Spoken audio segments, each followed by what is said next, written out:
I was so careful running the Null Byte channel, but it only took one mistake to turn my life upside down. Forces all nearby devices to connect to their machine directly, basically enabling them to spy on traffic and even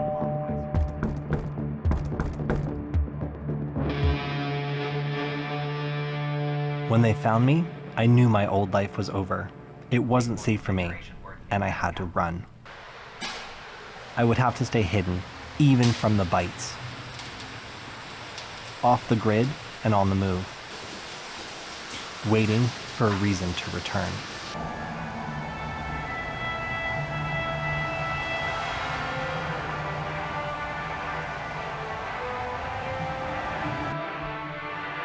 You got mail.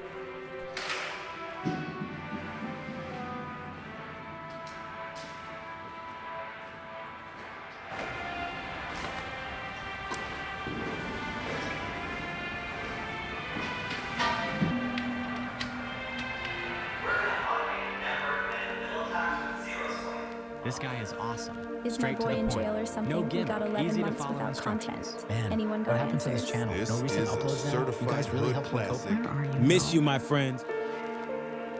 I couldn't ignore the calls of Harry D'Amore, even if it meant a life on the run. It is my destiny to host Null Byte. Hello, Bytes. After a 4-year vacation, I am back to talk about using the Raspberry Pi 5 as an ethical hacking kit. My last video got over 1 million views, so I'm going to talk about updates, what you have to buy, and suggestions on this episode of Null Byte.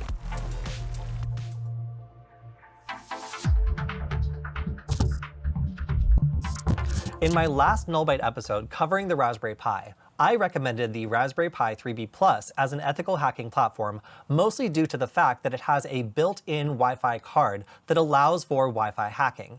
Now, unfortunately, the Raspberry Pi 5 does not. However, it is significantly faster. So today, we're going to go through whether or not it's worth the extra $20 to upgrade to the Raspberry Pi 5. Now, when comparing the Raspberry Pi 5 to the Raspberry Pi 3B Plus, they look pretty similar, but this one requires a lot more power, 25 watts, which is supplied at 5 amps and is significantly more than its predecessor.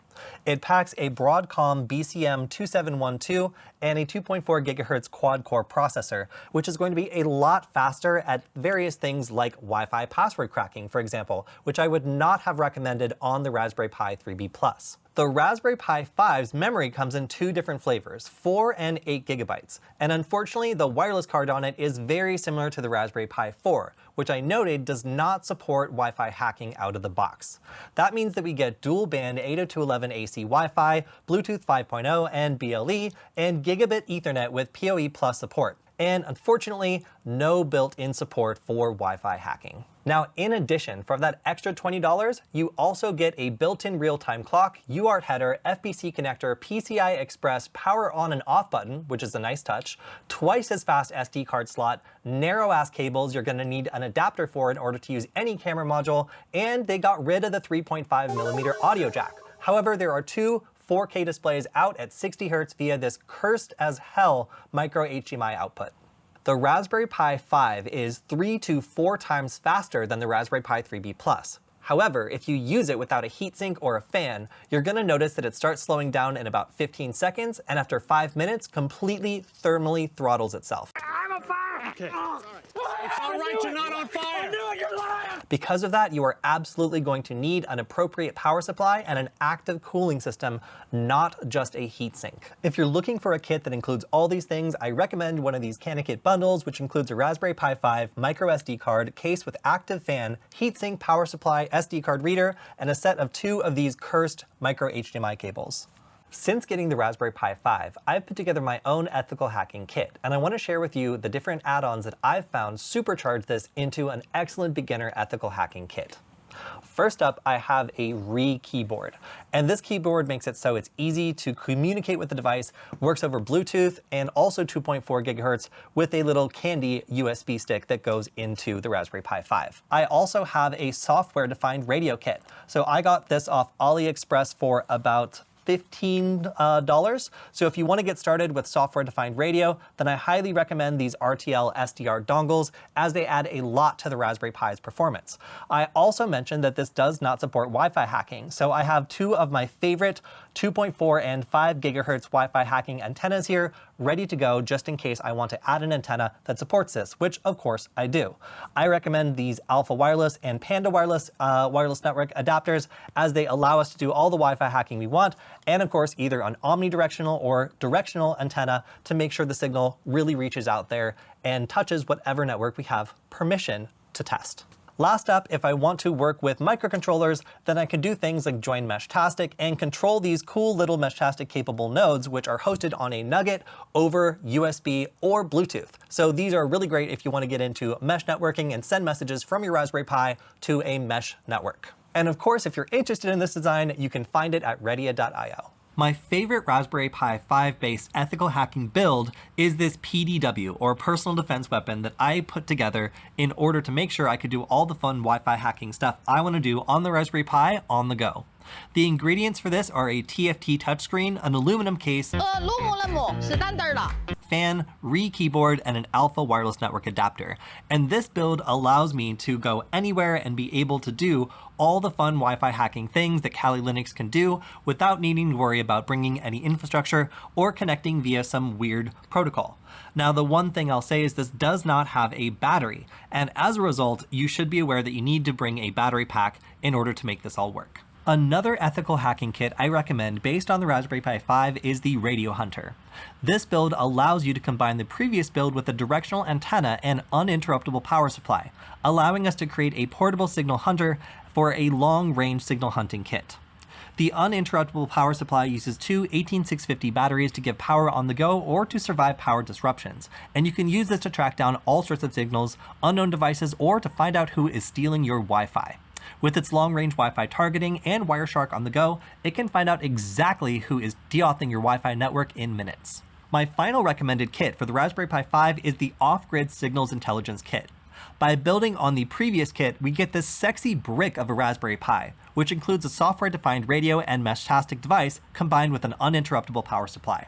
This cheap RTL SDR allows for listening in on radio frequencies between 500 kHz and 1.75 GHz, including ADS-B airplane tracking, LoRa radio transmissions, and other radio communications. While this build is the chonkiest by far, it can intercept radio transmissions, communicate off-grid, and for self-defense, you could probably disable an attacker with its sheer heft and flammable lithium batteries. In order to set up our Raspberry Pi, we'll need to download the Raspberry Pi OS Imager. Once we have it, we can set it up really easily by selecting the device, in our case a Raspberry Pi 5, and then the operating system. Now here we will look for other specific purpose OS, and we will select Kali Linux as our operating system. Here we go. And then we'll need to select our storage. In my case, I'm going to be picking the 128 gigabyte and not my massive storage, which contains all of our video files. So this is 128 gigabytes. I'm going to unplug my video storage as well, just to make sure, and then I'm going to click next in order to submit. Now I have a couple customizations I'm going to add here, which allows it to connect to my Wi-Fi network, and I'm going to proceed with writing.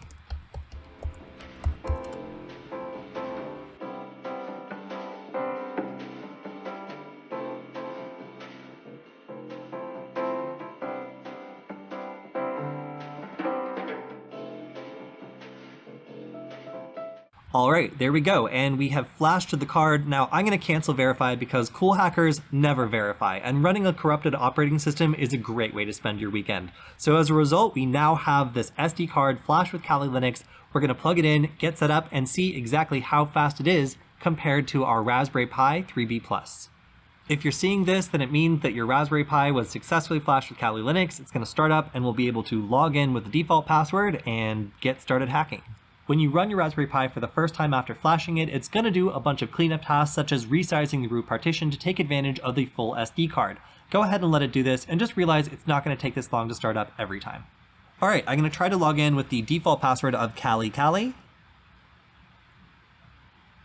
And it looks like we're in.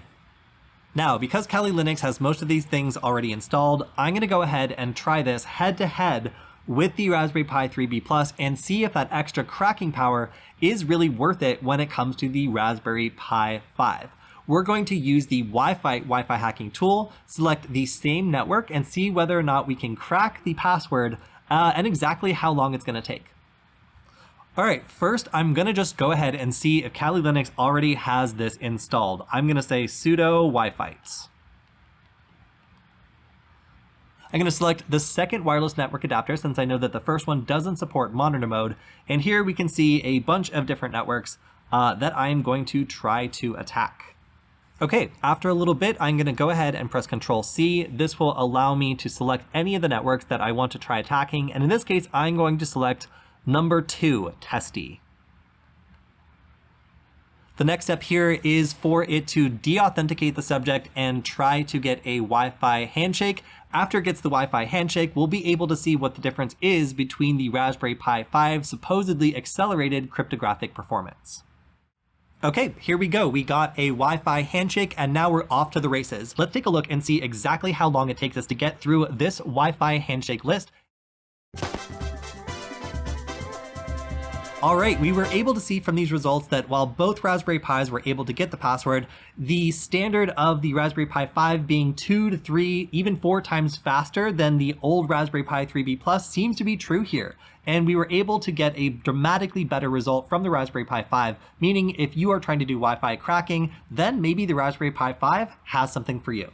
In conclusion, the Raspberry Pi 5 is an excellent $20 upgrade from the Raspberry Pi 3B Plus for an ethical hacking kit. However, keep in mind, you're going to need to shell out for an active cooling system and a wireless network adapter that supports Wi-Fi hacking. Be that as it may, I still think that it is a worthy upgrade and definitely something to check out if you want to make your own beginner-friendly ethical hacking kit. That's all I have for this episode of Null Byte. You can check out my other content on the Retia channel or on hack.gay. We'll see you next time.